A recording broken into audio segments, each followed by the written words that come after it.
Gold, trusted gold buyers. మీరు తాకట్టు పెట్టిన బంగారాన్ని విడిపించి ఈ రోజు ఉన్న మార్కెట్ ధరకు కొనబడను.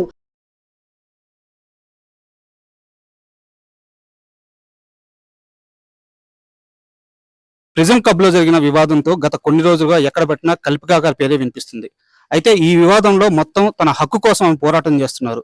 బట్ ఈ మొత్తం పోరాటంలో ఆమె ఇప్పటి వరకు ఏం సాధించారు, ఇకపై ఏం కోరుకుంటున్నారు, ఇలాంటి విషయాలన్నీ కల్పికా గారిని అడిగి తెలుసుకుందాం. హాయ్ కల్పికా గారు. Hello, good evening. WhatsApp madam, ఈ మొత్తం వివాదంలో మీరు వివాదం అంటే సినారియో ఈ మొత్తం సినారియాలో మీరు గత కొన్ని రోజులుగా మీ రైట్ కోసం ఫైట్ చేస్తున్నారు. బట్ ఈ కొద్ది రోజుల్లో మీరు సాధించింది ఏంటి అంటే ఏం చెప్తారు? మనుషుల్ని సాధించా, వాళ్ళకి ఒక ధైర్యం ఇప్పించాను. ఒక ఎవరు ఏ సిచ్యువేషన్ లో ఉన్నా మీకోసం మీరు వాయిస్ అవుట్ చేయడంలో తప్పు లేదు అని ప్రూవ్ చేశాను. ఈ ఒకటే సిచ్యువేషన్ కాదు, నేను చేసిన ప్రతి చిన్న చిన్న పోరాటంలో కూడా అదే నన్ను ఇన్స్పిరేషన్ గా చాలా మంది తీసుకున్నారు. బికాజ్ నా హ్యూజ్ ఇన్స్పిరేషన్ మా మదర్. తను ఏం చెప్పకుండా పెట్టకుండా నాకు సలహాలు ఇవ్వకుండానే చాలా నేర్పించారు. అలాంటిది నేను ఫేస్ చేసుకుంటూ నేను నేర్చుకొని చాలా మందికి నేర్పించాను.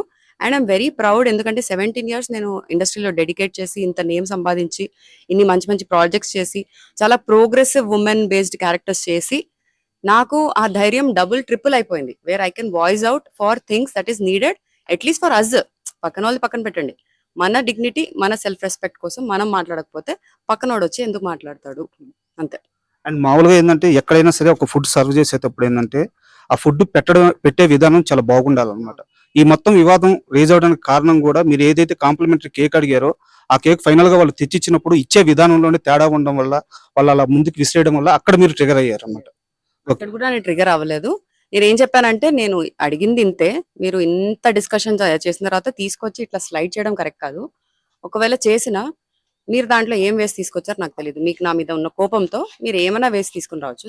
నేను తినాలనుకోవట్లేదు, మీరే తినండి, మీరే ఎంజాయ్ చేయండి అని చెప్పడం జరిగింది. కానీ నేను అక్కడ కూడా ట్రిగర్ అవ్వలేదు. అంటే ఈ మొత్తం వివాదంలో మీ సైడ్ నుంచి కనిపించే ఒకే ఒక తప్పు ఏంటంటే మీరు లైవ్ పెట్టడం కరెక్ట్ గా పెట్టలేదు. వాళ్ళు ముందు మాట్లాడిందంతా ఆ టైంలో మీరు లైవ్ పెట్టలేదు. మీ అగ్రెషన్ గానీ మీరు మాట్లాడేటప్పుడు మాత్రం లైవ్ పెట్టారు. దానివల్ల మొత్తం ఇది రాంగ్ గా ప్రొటెక్ట్ అయింది. దీనికి ఒప్పుకుంటారా? No, I beg to differ. ఎందుకంటే నేను ఆల్రెడీ లైవ్ చేశాను. వాళ్ళ వైఫై నుంచి నేను లైవ్ చేయడం జరిగింది. అండ్ అదేంటి 1 hour లైవ్ జరిగింది. నేను పెట్టిన మీ వీడియో కాకుండా వాళ్ళు lights, fans, ACs, shutter and wifi అన్ని ఆఫ్ చేస్తారు. సో నేను చేసిన లైవ్ అది 1 hour లైవ్ కాబట్టి అది సేవ్ అవ్వలేదు, అప్లోడ్ అవ్వలేదు.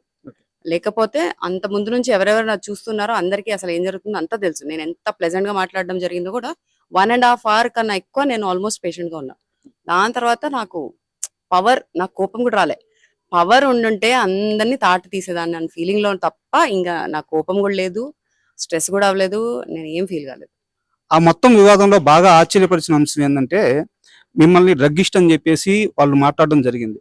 బట్ మీ మీద ఇంతవరకు అటువంటి కేసు కానీ అటువంటి హిస్టరీ కానీ ఏం లేదు. ఆ సమయంలో ఎలా అనిపించింది మేడం? గాడ్ బ్లెస్ హిమ్ అని అనిపించింది. Because I think he's into it, so maybe he spoke about it. అది ఎట్లా ఉంటుందో తనకు తెలుసు కాబట్టి తనే మాట్లాడాడు, నాకైతే తెలియదు.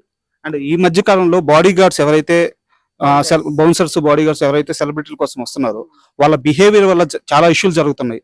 దాని మీద ఇప్పటికే పెద్ద ఎత్తున చర్చ కూడా నడుస్తుంది. ఈ పబ్ లో ఉండే బాడీ గార్డ్స్ కానీ వీళ్ళ గురించి మీరు ఏం చెప్తారు? ఇప్పుడు మాకు బాడీ గార్డ్స్ అనే కాన్సెప్ట్ వచ్చింది మా ప్రెస్ మీట్స్ కానీ మా మూవీ రిలీజెస్ రిలేటెడ్ ఏదైనా ఈవెంట్స్ జరిగితే కానీ. అది కూడా పెద్ద పెద్ద స్థాయిలో ఉన్న యాక్టర్స్ కానీ సెలబ్రిటీస్ కానీ ఉండే. నాకైతే ఎప్పటి వరకు బాడీ గార్డ్ లా ఎవరు రాలేదు. కాబట్టి నేను ఫస్ట్ ఆఫ్ ఆల్ ఎక్కువ చెప్పాలనుకోవట్లేదు. సెకండ్, వాళ్ళ పని ఏంటి? జస్ట్ వీళ్ళని గార్డ్ చేయడం. ఆ బాడీని పెంచుకుంది ఎందుకు? వేరే వాళ్ళు భయపడాలని. సో అంతవరకు మీరు మీ డ్యూటీ చేస్తే చాలు. సెకండ్, ఇప్పుడు నా సిచ్యువేషన్ తీసుకుంటే నా ప్లేస్లో ఒక నాని కానివ్వచ్చు, లేకపోతే ఒక వెంకటేష్ గారు కానివ్వచ్చు, లేకపోతే ఒక చిరంజీవి గారి కానివ్వచ్చు, లేకపోతే ఒక మోడీ గారు, వీళ్ళలో ఎవరైనా వచ్చినా, because is a more popular and known face కాబట్టి ఎవరు వచ్చినా తన పబ్కి ట్రీట్మెంట్ ఎలా ఉంటది? పక్కన తీసుకెళ్తారు, అందరిని హడావిడి చేసి పక్కన పడేస్తారు, బాడీ గార్డ్స్ అందరు అక్కడే నుంచుతారు. కుదిరితే డిస్కౌంట్ ఏంటి మొత్తం ఫ్రీ ఇస్తారు, లిక్కర్ ఫ్రీ ఇస్తారు, 10 మంది తీసుకుంటే వాళ్ళందరు కూడా ఫ్రీ ఇస్తారు. ఇంకా మళ్ళీ రండి అని కూడా చెప్పేసి బొట్టు పట్టి మరి పంపిస్తారు. బట్ ఇప్పుడు అక్కడ అలా జరగలేదు. అలా జరగాలని కూడా నేను ఎక్స్పెక్ట్ చేయలేదు. నాకు ఎవరు బాడీ గార్డులు ఏంటి, నాకు నా కండలు చాలు, నా మాటలు చాలు, నా చూపులు చాలు నాకు. Point is not about the body guard. Point is ఎవరి డ్యూటీ వాళ్ళు పద్ధతిగా చేసుకుంటే ఎవరికి ఏం ట్రబుల్ ఉండదు. మీరు బతకొచ్చు, మేము బతకొచ్చు. అండ్ ఈ మొత్తం వివాదంలో మీ అగ్రెషన్ చూసిన వాళ్ళు కానీ లేకపోతే మీ ఫైట్ చూసిన వాళ్ళు కానీ మీ సైడ్ స్టాండ్ తీసుకొని మాట్లాడాలి అనుకుంటున్న వాళ్ళకు కూడా ఒక చిన్న అనుమానం ఏంటంటే కల్పిక అక్కడ డ్రింక్ చేసి ఉన్నారా అని చెప్పేసి ఒక క్వశ్చన్ రైజ్ అవుతుంది. మీరు ఏం చెప్తారు దాని మీద? నెక్స్ట్ టైం మీతో ఇంటర్వ్యూ నేను ఒక చియర్స్ కొట్టి స్టార్ట్ చేస్తాను అనుకుంటున్నాను. నేను తాగేసి ఒక 3 years అవుతుందండి. దానికి ముందు తాగేదాన్ని, వెరీ రేర్ గా తాగేదాన్ని. నా ఓన్ సెటప్ లో, మా ఫ్రెండ్స్ ఇంట్లలో, లేకపోతే నా ఇంట్లో, మా పేరెంట్స్ చుట్టుపక్కల ఉన్నప్పుడే తాగేదాన్ని. సో దాంట్లో there nothing to even regret about it. It is a good thing. డాక్టర్సే చాలా మంది చెప్తారు యూ హ్యావ్ టు డ్రింక్ అప్పుడప్పుడు, ఇట్ ఇస్ గుడ్ అని. అది పక్కన పెడితే నా ఎనర్జీ లెవెల్స్ నాకు నేనే తట్టుకోలేకపోతా. ఏంటి, నేను మార్నింగ్ 4కి లేస్తా, రాత్రి 12 పడుకుంటా అండి. ఆ ఉన్న 4 hours ఒక డీప్ స్లీప్ లో వెళ్ళిపోయి అవతార్ కన్నా మించి సినిమాస్ చూస్తాను నేను నా డ్రీమ్స్ లో. అలాంటిది నేను రియాలిటీకి వచ్చేసరికి నేను ఏమేమి చేస్తాను ప్రతి సెకండ్ నాకు తెలుసు. ఒక చేత్తో ఒకటి చేస్తా, ఒక కాల్తో ఇంకోటి చేస్తా, ఒక బ్రెయిన్ తో ఇంకోటి నడుస్తుంది, కళ్ళతో ఇంకేదో చూస్తా, ఇంకెవరికో ఏదో కాల్లో మాట్లాడతా. ఇప్పుడు నా రైట్ లెగ్ కూడా సరిగ్గా పనిచేయట్లేదు. నేను డ్రైవ్ చేయడానికి కూడా చాలా ఇబ్బంది. 10 minutes కూడా డ్రైవ్ చేస్తే పట్టేసుకుంటుంది, నా కాఫ్స్ అంతా పట్టేసుకొని. It's risk on road.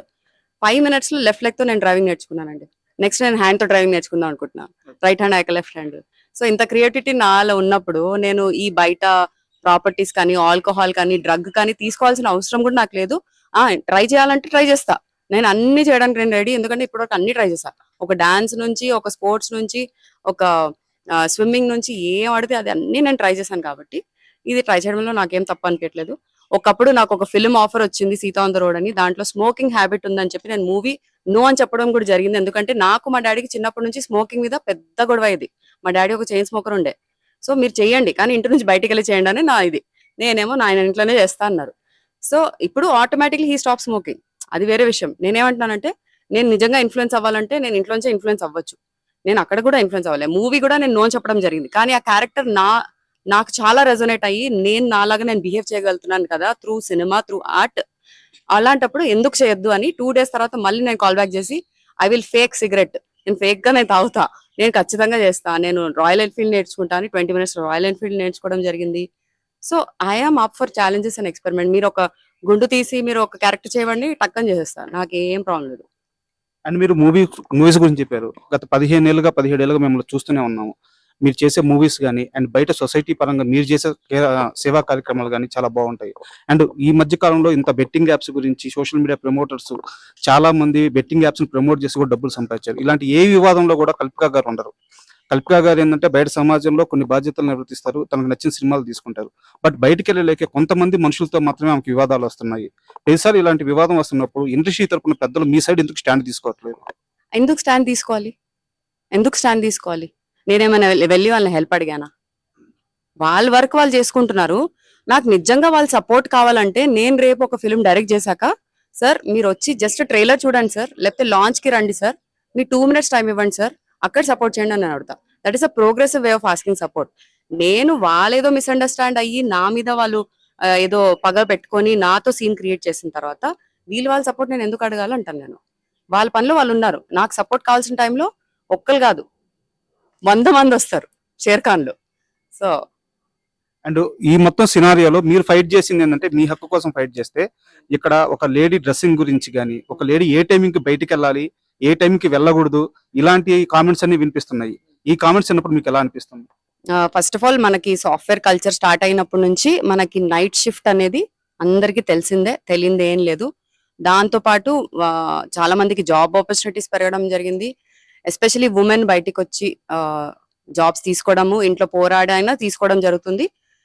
And నిజంగా ఏమైనా జరగాలంటే దానికి ఒక నైట్ టైం అవసరం లేదు, ఒక డే టైం అవసరం లేదు, ఒక ఇల్లు అవసరం లేదు, ఒక ఆఫీస్ స్పేస్ అవసరం లేదు, ఒక బాత్రూమ్ అవసరం లేదు, ఒక షాపింగ్ మాల్ అవసరం లేదు. మీరు ఎక్కడన్నా ఏమన్నా చేయొచ్చు. ఎవరికన్నా ఇంటెన్షన్ బ్యాడ్ ఉంటే ఎక్కడన్నా ద్రోహం అవ్వచ్చు. సో మన బట్టలు బట్టి మీరు జడ్జ్ చేయాలనుకుంటే, నేను రేపు బుర్కాలో తిరిగినా, లేకపోతే బికినీలో తిరిగినా, లేకపోతే బట్టలు ఇప్పి తిరిగినా జనాలు ఊహించేది ఊహిస్తారు. మనం దాన్ని ఆపలేము. వాళ్ళు ఏమన్నా డిఫరెంట్ గా ఆలోచించాలంటే వాళ్ళంతగా వాళ్ళకి ఓన్ గా రావాలి తప్ప మనం ఎంత స్పూన్ ఫిట్ చేసినా. ఇప్పుడు పేరెంట్స్ మనం పెంచేటప్పుడు ఇది అది అని చెప్పినా 10 చెప్పినా మనం ఒక్కటి తీసుకుంటామేమో, మిగతా అన్ని లైట్ తీసుకుంటాం. ఇది కూడా అంతే. వీళ్ళంతా ఇంకా grown up students. Real life లో బతుకుతున్నారు, రియల్ సిచ్యువేషన్స్ ఫేస్ చేస్తున్నారు. సిచ్యువేషన్స్ నేర్పించేస్తాయి లైఫ్ ని వాళ్ళకి, మనం ఎవ్వరు ఏం నేర్పించక్కర్లేదు. మీరు ఇదివరకే చెప్పారు, కాకపోతే మా ప్రేక్షకులకు కూడా తెలియాలని అడుగుతున్నాను. ఈ మొత్తం సినారియోలో పోలీసుల వైఫల్యం అంటే ఎలా వైఫల్యం చెందారు కాస్త క్లియర్ గా చెప్తారు. వైఫల్యం? ఐ మీన్ వాళ్ళ డ్యూటీ సరిగ్గా నిర్వర్తించకపోవడం ఫెయిల్యూర్. ఫెయిల్యూర్. నేను హోల్ సిస్టమ్ ఫెయిల్యూర్ అని చెప్పను డెఫినెట్లీ, బికాస్ చాలా మందికి చాలా సపోర్ట్ కూడా చేయడం జరిగింది. నేను ఎక్కువ ఫాలో అవ్వట్లేదేమో, but I know they are here to protect us, to help us, to support us in lot of ways. So అది కంటిన్యూ చేస్తారని కోరుకుంటూ, మిగతా వాళ్ళు who are not doing the duty right, వాళ్ళు కొంచెం దారి నుంచి తప్పారు కాబట్టి కొంచెం మళ్ళీ తిరిగి దారిలో వచ్చేస్తే అందరికీ హ్యాపీ. అండ్ ఫైనల్ గా ఈ మొత్తం సినారియోలో మీ ఫైట్ చేస్తున్న విధానం మొత్తం మీరు ఫైనల్ గా ఏం కోరుకుంటున్నారు? ఎలాంటి న్యాయం కోరుకుంటున్నారు? న్యాయం కాదు, ఈ రెవల్యూషన్ ఇలాగే కంటిన్యూ అవుద్దంటారా? సో కల్పికా గారికి ఫైనల్ గా ఏం కావాలంటే ఏం చెప్తారు? నాకు జనాలు కావాలండి. I'm for the people, by the people, of the people, literally. నాకు జనాలు చుట్టుపక్కల ఉన్నా ఉండకపోయినా నేను జనాల కోసం ఎగ్గబడతాను. నేను చిన్నపిల్లలతో చాలా టైం స్పెండ్ చేస్తుంటాను, పెద్దవాళ్ళతో టైం స్పెండ్ చేస్తుంటాను. మా ఫ్యాన్స్ అంటారా, ఫాలోవర్స్ అంటారా, they are like my love, మన ఫ్యామిలీ. ఇప్పుడు మీరందరూ కూడా నా ఫ్యామిలీ అయిపోయారు. సో ఇలా ఎవ్వరు, అందరిలో ప్లస్ మైనస్ ఉంటది. అందరిలో ఒక రాక్షసుడు, ఒక రావణుడు, ఒక రాముడు ఉంటారు. ఇన్ఫాక్ట్ రావణుడే ఇంకా చాలా గొప్ప అని చాలా మంది నమ్ముతారు. బట్ తన ప్రొజెక్ట్ అయింది, లేకపోతే తన పర్స్పెక్టివ్ మార్చి పెట్టేసి దాన్ని ఒక డిఫరెంట్ వేలో మనకి ప్రెజెంట్ అయింది ఆ స్టోరీ అంతా. అందరిలో ఉన్నప్పుడు నువ్వు దేన్ని ఎలివేట్ చేయాలనుకుంటున్నావో, నువ్వు ఎంత గ్రో అవ్వాలనుకుంటున్నావో లైఫ్ అనేది నీ చాయిస్. ఒక కర్మ కూడా నీకు వచ్చి చాయిస్ చేయదు. What choice you are making is your karma. So నువ్వు అది ప్లస్ లో వెళ్ళాలనుకుంటున్నా, మైనస్ లో వెళ్ళాలనుకుంటున్నా, you have to face the consequences, you have to face the advantages, no matter what. So it is in your hands what you want to do about yourself, your life and people around you who matter to you. And final గా question, big boss లోకి వెళ్ళడానికే కల్పిక ఇదంతా చేస్తున్నారా? Yes. Yeah. ఎవరు ఈసారి anchor, ఎవరు host, ఎవరు big boss కి? మీకు కాల్ వచ్చింది కదా, మీరే చెప్పాలి. వాళ్ళు నాకు అవన్నీ డీటెయిల్స్ ఇవ్వలేదు. ఇంట్రెస్టెడా అన్నట్టు ప్రొజెక్ట్ అయింది అంతే. ఫస్ట్ సీజన్ నుంచి పిలుస్తున్నారు, కానీ ఫస్ట్ సీజన్ నుంచి నేను రాను అని చెప్పాను. అండ్ ఈ మొత్తం వివాదంలో మీ ఫైట్ అయితే కొంతమందికి స్ఫూర్తిని కలిగిస్తుంది, కొంతమందికి అయితే ఇది వేరేగా అర్థమైంది. బట్ ఫైనల్ గా మీరు అందరికీ అర్థం అవ్వాలని ఈ ఫైట్ చేసిన విధానం మీరు ఏదైతే కోరుకున్నారో అది ఫుల్ఫిల్ చేయాలని చెప్పి మీకు ఆల్ ద బెస్ట్ తెలియజేస్తున్నాను. Thank you.